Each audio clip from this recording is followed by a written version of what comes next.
একটা কথা বলছি, কান খুলে শুনে রাখো।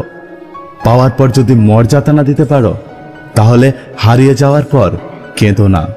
যখন ছোট ছিলাম তখন ভূতের ভয় পেতাম, বড় হয়ে বুঝলাম ভূতের চেয়েও মানুষ বেশি ভয়ঙ্কর। পাহাড়ের উপর দাঁড়িয়ে আকাশকে যতটা কাছে মনে হয়, আকাশ ততটা কাছে নয়। ঠিক তেমনি কিছু মানুষকে যতটা আপন মনে হয়, আসল কথা তারা ততটা আপন নয়। নিজের স্বার্থের জন্য অন্যের সাজানো স্বপ্নগুলোকে ভেঙো না। স্বার্থ মিটে গেলে তুমি হয়তো চলে যাবে, কিন্তু সে তার স্বপ্নগুলোকে আর নতুন করে সাজাতে পারবে না। জীবনে অন্যের দোষ খোঁজার আগে নিজের দোষ যাচাই করুন। মনে রাখবেন, একটা আঙুল অন্যের দিকে থাকলে বাকি 3টে আঙুল নিজের দিকে থাকে।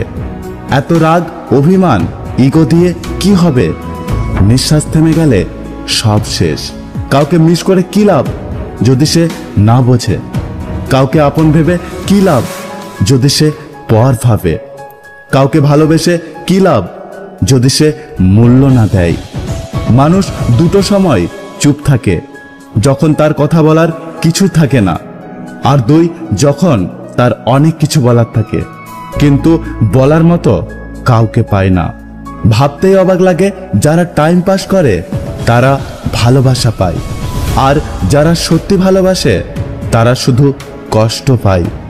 জীবনের কাছে একটাই প্রশ্ন, কি অন্যায় করেছিলাম যে আমার সাথে সব সময় খারাপটা হয়? কষ্ট লাগে তখন যখন ঘন্টার পর ঘন্টা অপেক্ষা করার পরেও প্রিয়জন সেই অপেক্ষার মূল্য বোঝে না। নিম পাতাতে যতই মধু দাও সে তেতোই থাকবে। সেরকম কিছু মানুষ আছে যাদের সাথে যতই ভালো ব্যবহার করো তারা মানুষকে অসম্মান করবে। আরে তুমি পড়ে গিয়েছো, উঠে দাঁড়াও। তোমার পড়ে যাওয়াটা হয়তো কয়েকজন দেখেছে, কিন্তু তুমি উঠে দাঁড়ালে পুরো বিশ্ব দেখবে।